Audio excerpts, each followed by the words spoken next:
Todo mundo sente medo do novo. Seja porque não tem repertório de resposta para uma situação desconhecida, ou porque acabamos caindo em uma daquelas zonas de conforto que, por mais que tenham se tornado familiares, continuam sendo uma forma de comodismo.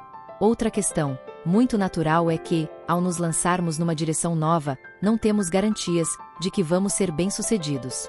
Podemos ter que lidar com fracassos ou falhas no processo.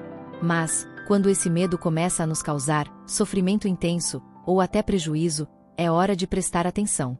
Por exemplo, você precisa encerrar um ciclo, mas não tem coragem. Seu coração pede com toda a chama que brilha dentro dele para seguir uma nova direção, mas você não se sente seguro para isso, e acaba permanecendo em um lugar que já não é mais confortável. Nesse momento, é importante olhar para esse medo com o devido respeito. Será que você é essa pessoa? Está passando por um momento em que mudar parece muito difícil, mas você ainda não sabe exatamente o que te prende onde está. Talvez esse vídeo traga alguns momentos de partilha pessoal, porque eu sou essa pessoa. Sempre deixei que a situação chegasse ao limite do insuportável para, só então, encontrar coragem para fazer os movimentos e dar os passos que se faziam necessários. Antes de entrar no tema central, quero contar uma história. A história de um monge e seu discípulo. Eles eram nômades, viviam viajando. Em uma dessas viagens, chegaram a uma fazenda e pediram abrigo. Foram muito bem recebidos pela família que ali morava.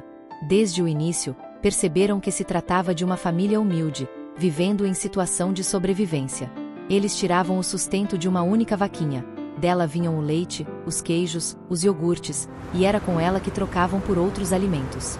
O monge e o discípulo perceberam também que aquela terra parecia fértil, cheia de potencial.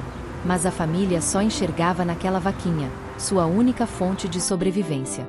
Na manhã seguinte, ao se despedirem, o monge disse ao discípulo: "Agora, vá até ali e jogue a vaquinha no precipício." O discípulo ficou chocado. "Mas como vamos fazer isso? É o único meio de sustento da família." E o monge respondeu: "Não questione. Apenas faça." E o discípulo obedeceu. Muito tempo se passou. O discípulo se tornou sábio, e anos depois, passou novamente pela mesma fazenda. Mas, ao contrário do que viu da primeira vez, encontrou uma fazenda próspera, com produção de queijos, legumes, frutas, hortaliças. As terras estavam bem aproveitadas, e a mesma família que antes apenas sobrevivia, agora vivia com abundância. Maravilhado, ele foi conversar com eles. O pai da família contou: "Logo depois que vocês passaram por aqui, algo misterioso aconteceu. A nossa vaquinha desapareceu. Diante disso, tivemos que nos mexer, tomar decisões. Olhamos ao redor e vimos o que antes não enxergávamos, o valor de tudo que já tínhamos. A vaquinha nos cegava. Quando ela se foi, vimos o potencial da nossa terra. Você já entendeu o recado, né?" Trouxe essa história porque ela carrega elementos fundamentais para refletirmos sobre o medo da mudança. Por exemplo, a cegueira que nos impede de enxergar as oportunidades ao redor, porque estamos focados demais em algo que nos dá uma falsa segurança. Ou aquela sensação constante de desconforto, sem saber exatamente por que não conseguimos sair de onde estamos. Outro ponto fundamental: o quanto nos acostumamos a viver em modo de sobrevivência, e não em direção a uma vida plena. E por que isso acontece? Porque viver nesse modo, por mais estressante e nocivo que seja para o corpo, mente e sistema nervoso, se torna confortável.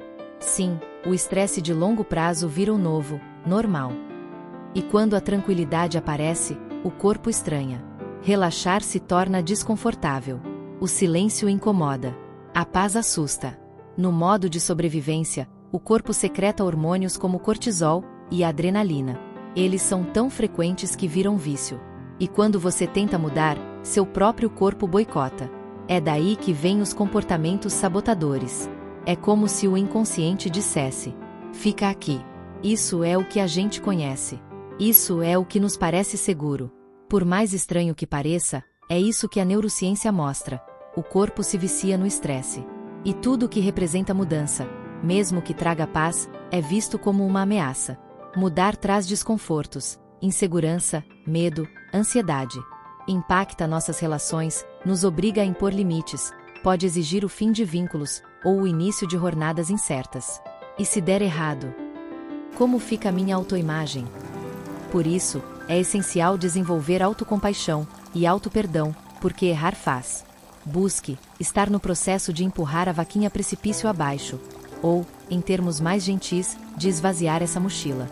Deixar para trás o que não te serve mais. Escolha com mais verdade. E, em muitos momentos, você se verá como uma criança apavorada com o que vem pela frente. Mesmo assim, siga em frente. No início tudo pode parecer difícil, o medo pode vir, a autossabotagem, mas não desista, persista, acredite que tudo está no processo certo. A mudança é algo bom, nos tira da rotina, da mesmice, e nos coloca no caminho do novo, da transformação. Toda mudança é o fim de ciclo, e o início de outro. Permita que isso ocorra, e se verá livre das amarras do medo. Que venha uma linda mudança para você. Namastê.